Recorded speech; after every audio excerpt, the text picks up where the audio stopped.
And usually, whatever's in front of you isn't as big as we make it out to be. We start to make these very small things enormous because we allow our minds to take control and go away from us. We have to regain control of our mind.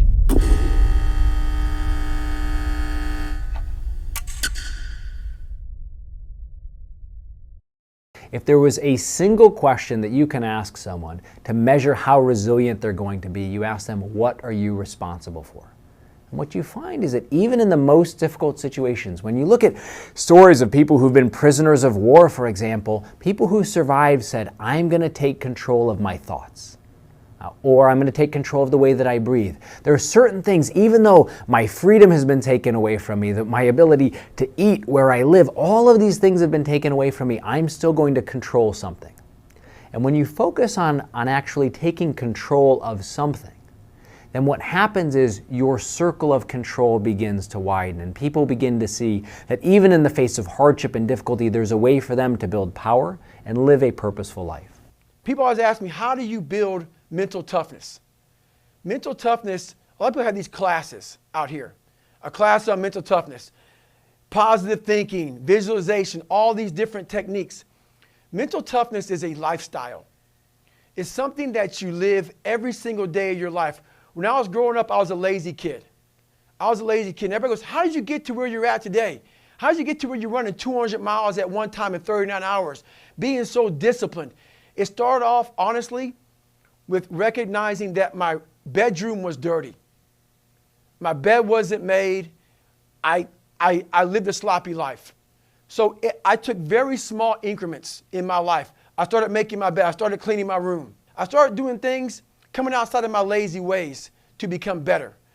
And through a period of time, your brain doesn't like it, but it starts to realize this is a new way of thinking.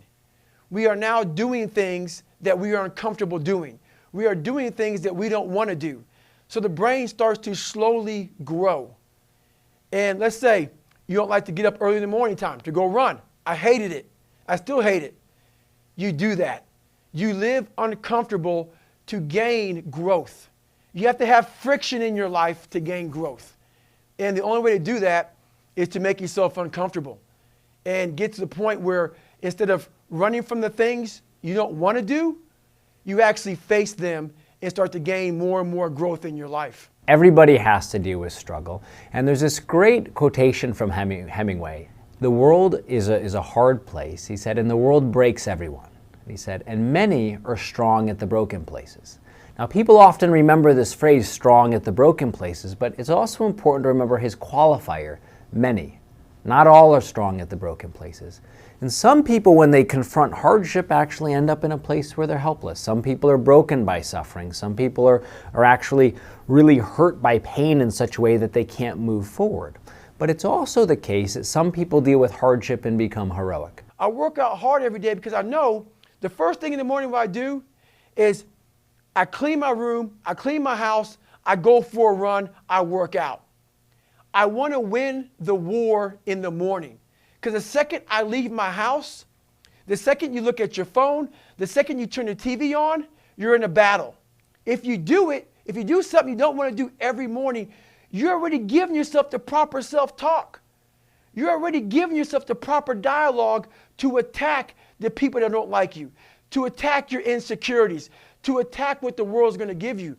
So self-talk comes from belief in yourself. So I realized for me to find growth, I had to face all of these different things that made me very, very uncomfortable.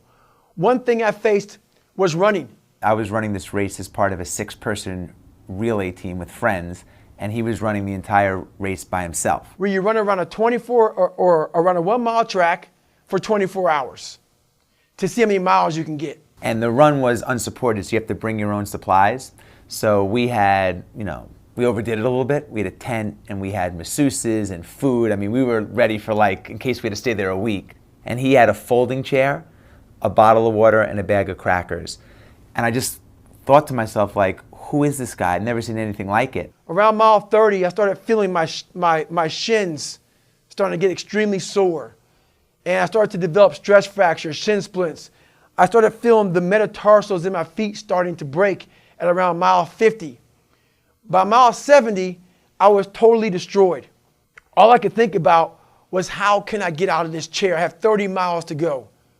And everything I had gone through, I realized that the human mind, if you can put it in a very quiet, calm place and get it to calm down and not be so spastic, that you could possibly make this work out for you. How bad are you really? He weighed probably 260 pounds, which is quite large for an ultra runner. He had broken all the small bones in both of his feet and had kidney damage, and he finished the race. Once the mind knows you're not going to quit something, it's going to try to find more. It's going to try to give you more. Once it realizes you're not going to take the path of least resistance, you're going to stay here until it's done. My mind and my body and my spirit became one for the first time ever.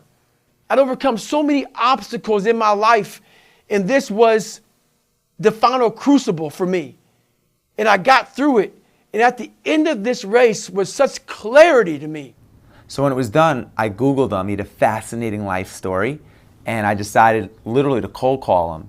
And I flew out and met with him. And after sitting with him for a couple of minutes, I realized that I could learn so much from a guy like this and what makes him tick. And various buckets in my life would be so much better if a little bit of what he had rubbed off on me. I asked him to come live with my family and I for a month. The first day that Seal came to live with me, he asked me to do, he said, how many pull-ups can you do? And I'm not great at pull-ups.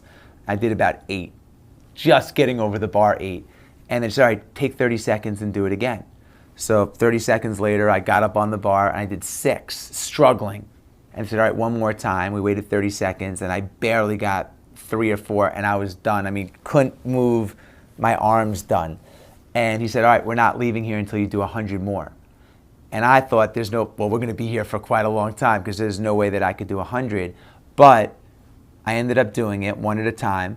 And he showed me, proved to me right there that, there was so much more. We're all capable of so much more than we think we are.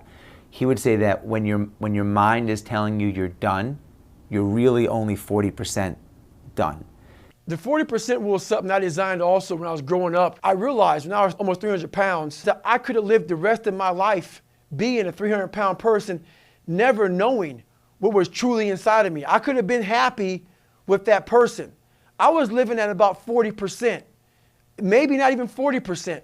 And he had a motto, if it doesn't suck, we don't do it. And that was his way of every day forcing us to get uncomfortable, to figure out what our baseline was and what our comfort level was, and just, turning it upside down. When our brain starts to go through suffering, when our brain starts to go through pain or starts to go through insecurities, when we start to feel uncomfortable with ourselves, our brain gives us a way out. And that way out is usually quitting or taking the easier route. If we're able to look at ourselves and face whatever we're running from, you start to gain more percent on top of that 40. You start to realize, okay, you start to slowly take that governor off your brain. The 40% rule, maybe it's give or take a little, but look at a marathon. Most people hit the wall at a marathon at mile anywhere from 16 to 20. 99% of the people in this country that run marathons finish. And they all, predominantly all of them, go through this, hit the wall. So where does that extra 50 or 60% or whatever the number is come from? I mean, it's their brain saying, I'm done, I don't want to continue. But their will saying, you know what, let me get to the finish line. So we all have that will. It's just a matter of how do we apply it to not just the once a year marathon, but to our daily lives. And usually, whatever's in front of you isn't as big as we make it out to be. We start to make these very small things enormous because we allow our minds to take control and go away from us. We have to regain control of our mind. The Navy SEALs are probably right there on the cutting edge of deploying advanced technology to accelerate their performance in the field and to accelerate their performance in forming and leading teams. there are probably three major areas in their bodies and brains they focus on. The first is neuroelectric activity. So what is happening in our brainwave states as we go into stressful situations, our heart rate and the quality of our cardiac rhythm. So not just how many beats a minute are our hearts beating under stress, but literally what is the quality? Is it anabolic, meaning healthy and positive, or catabolic, meaning unhealthy and destructive in my cardiac rhythm? And then even galvanic skin response. So how much is my system under stress or strain and sweating, kind of the same metrics that are used in lie detector tests, polygraphs, and those kind of things.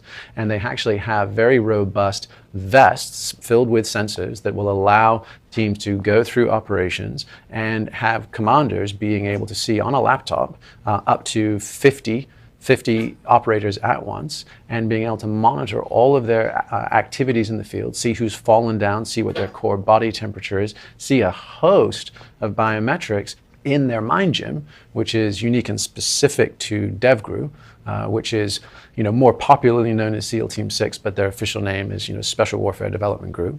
Those guys also have an entire center built called the Mind Gym, and it's dedicated to deeper dives for training and recovery. And amidst all the other tools that we've just discussed, they are also making use of sensory deprivation as a recovery and learning aid. And sensory deprivation tanks, which are usually they look like giant egg-shaped pods, and they're filled with basically lukewarm, super salty bath water that's very, very buoyant. So you go into them and you close the hatch and you're floating in pitch black darkness with no reference points. What DevGru is doing now is they're adding in 21st century biometrics into that experience.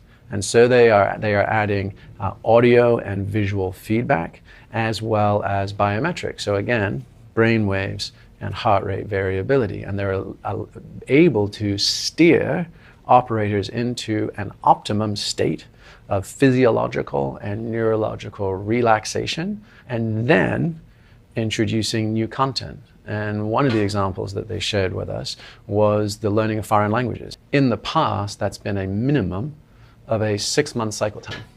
And so that you take highly trained operators and you have them sitting on the bench learning a foreign language before being deployed. That's incredibly inefficient. By combining these sensory deprivation tanks with next generation biofeedback, these guys have been able to reduce a 6-month cycle time in learning a foreign language down to 6 weeks. So that's basically cutting it in a quarter.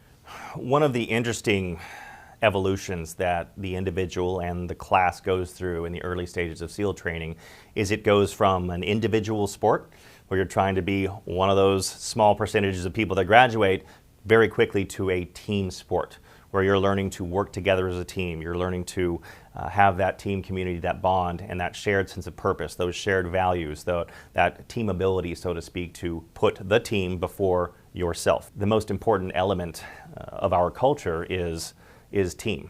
We refer to as the Naval Special Warfare community as the teams. We refer to each other as team guys. That is part of our culture. It is team first and nothing else. And people who don't embody that mindset obviously don't make it very far through training. And that applies to any organization, really any relationship. Marriage, for example, is not a 50-50 thing. It's a 100% thing if you want it to be successful.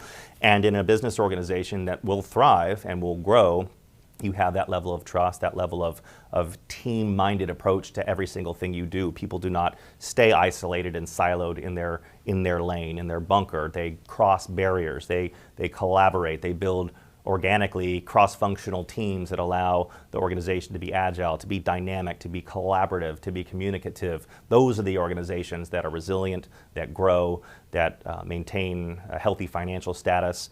And it's an easy correlation to draw between the SEAL teams and our importance of teamwork and trust to fulfill our vision, just as it is to any organization that wants to compete and thrive in the 21st century. We're all going through a battle in our mind. A warrior is not a person that carries a gun. The biggest war you ever go through is right between your own ears.